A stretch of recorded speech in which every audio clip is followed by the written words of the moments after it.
Get out of my mind!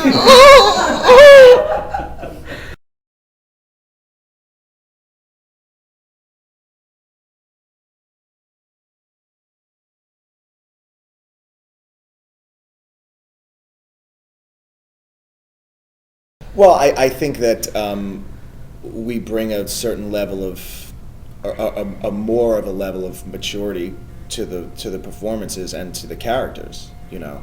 And I think that they are certainly a little bit more multi-layered. And in saying that, I'll also say that it's not a conscious decision to do so, at least for myself. Do we need to? Is that a tornado siren? It's a siren. My goodness. Tornado siren, maybe. No. The only other thing I would say about it too is that, you know, Jonathan, when he wrote this piece, was 35, and he was living this life, and he didn't ever say the specific ages of the characters.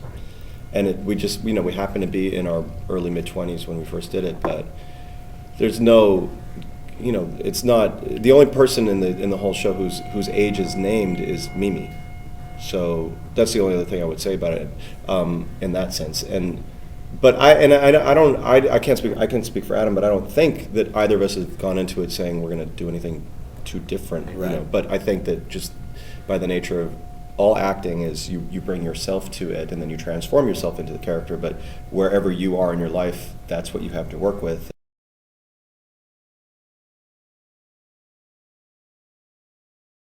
I don't think that doing the film had anything to do with me wanting to come back to the stage. You know, when Anthony and I went back in the summer of '07, it was just the right situation at the right time, and I certainly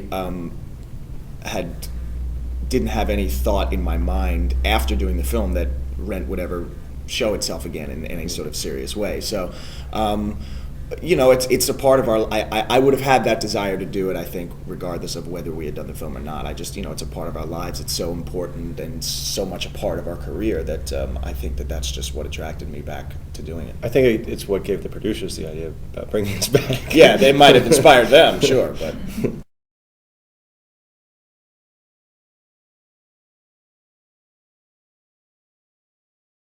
Well, it was when I was first doing the show, it was all happening at the same time. She Right. was very ill, and I was going home on my days off, and so I'd come back to work, and we'd be in the middle of the second act, and you know, it was very much like when Jonathan died, that lyrics or things we were saying were directly echoing my own personal experience, and so there was very little separation between what I was living through and what Mark was living through, And I would say also, you know, compound that on top of how relevant a lot of the lyrics were to the fact that Jonathan also had just passed. So, you know, I mean, you had it sort of like, you know, two times as hard. So what it always told me, like from the night that Jonathan died on, I mean, I always knew that the show was told the truth, or I always felt that the show told the truth and was relevant to actual profound human experience, especially regarding loss. But to actually to live through Jonathan's loss and to see that it absolutely perfectly expressed what we were all going through as his friends and colleagues,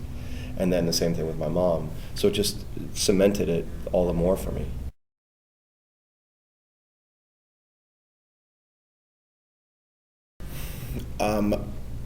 I don't have an answer, really. I mean, I don't know. I wish I did. You know, I'd write shows that had that message myself. You know, I mean, it's like, you know, it's that intangible thing. What is it about any piece of art that allows it to connect on a grand scale or a mass level? And you can't create that on purpose. That's something that I think just happens. And I would say that about the show. I mean, there are the obvious answers. It appeals to people's, you know, sense of compassion and their sense of joy and their sense of unity and you know, sort of overcoming in the face of adversity. There are those obvious things, but then again, you could create something that intentionally had all of that, you know, carefully placed within it, and nobody would care.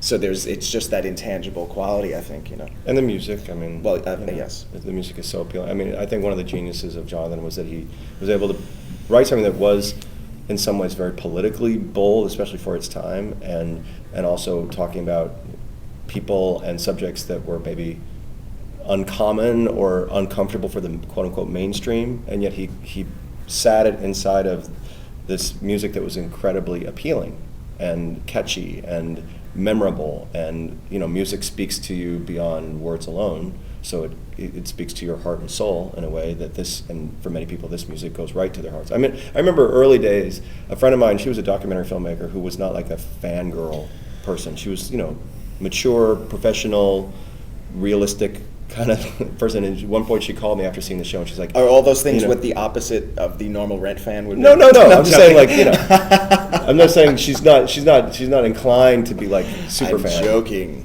And she called me, she's like, I cannot stop listening to this music. She would be at work cutting together one of her documentaries, and she just had the music on loop. And so there's something about it that just cuts to people's hearts.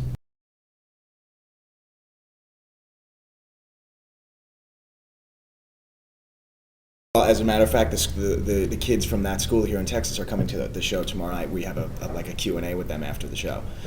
So yes, absolutely. I mean, it's just a fascinating coincidence that this is all going on while we're on tour with the show. So it is coming up quite a bit. But then we heard other nice stories. Like there was a little school in Mississippi that did the show, and they went to a national theater conference and they won an award. A friend of mine directed one in Cincinnati, and he brought me out to see it at a high school there, and there's some little things that are changed, but not a lot, really. And the audience went bananas for it. And these kids, there was a 14-year-old kid playing Angel, and he was having the time of his life. So. No, this is my natural color. Yes, I have to have my hair very often re-dyed,